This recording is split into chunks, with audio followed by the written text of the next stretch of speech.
thinking about what to say tonight, I was trying to think back of like all of the instances in our lives where we had changes happen, and every time I thought about something that happened in my life with Megan, we always seem to be sitting at a table. So tonight I'm going to talk about all those times we sat at a table together. I met Megan in the journalism class at Living Word. I was the teacher, she was the student. And she immediately struck me as someone who knew how to write, which is important. But she also struck me as someone who could inspire people and lead people. So I sat down at the table with Megan and I said, I want you to be the editor of this new school newspaper. And she said no. And then I begged and said please, and she said fine. So that's kind of how a lot of our relationship has been since that point. I remember upon her graduation, we sat at a table at Zario's Pizza in Jackson, and she said, I'm going to go to school in Chicago.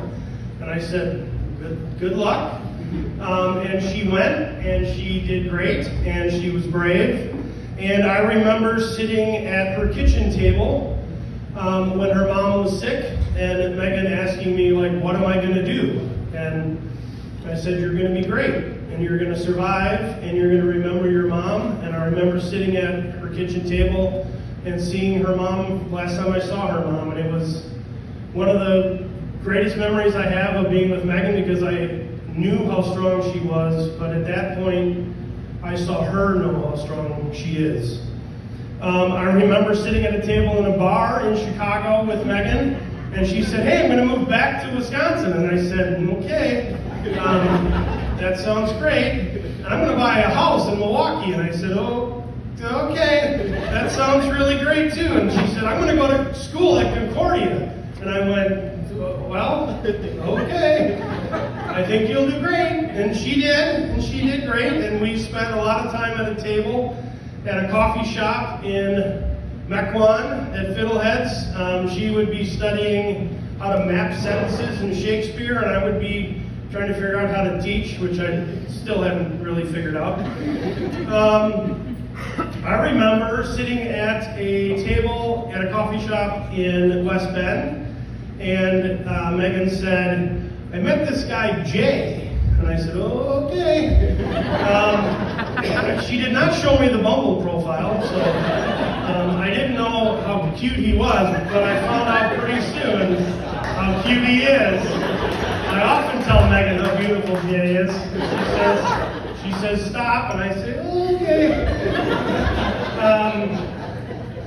I remember when she was thinking about not going to school at Concordia anymore. And I said, well, I have this friend who started a company, and he has no idea what he's doing. And I said, well, I have this friend, Megan, and she's really good at stuff. And he said, oh, okay. And they sat at a table together, and he hired her. And it's been pretty good, I think, since. Yeah. I remember sitting at a table at a coffee shop in Jackson, and she said, I'm getting engaged. And I said, to Jay? No, I didn't. I knew it was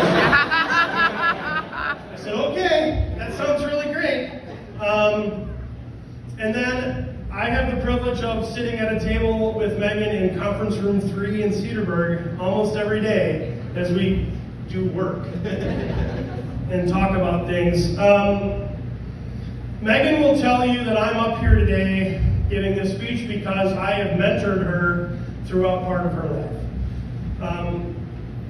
I don't think what she realizes is she has brought me on the journey of all of the things that she's done and brought me along for that journey throughout her life. And she's done that for a lot of other people, a lot of us in this room. So Jay, what I want you to realize is you are now on that journey. And you should just say, oh, okay, and just enjoy the ride. So thank you, Megan. Thank you, Jay. Blessings on your wedding. And yeah, it's going to be a great journey.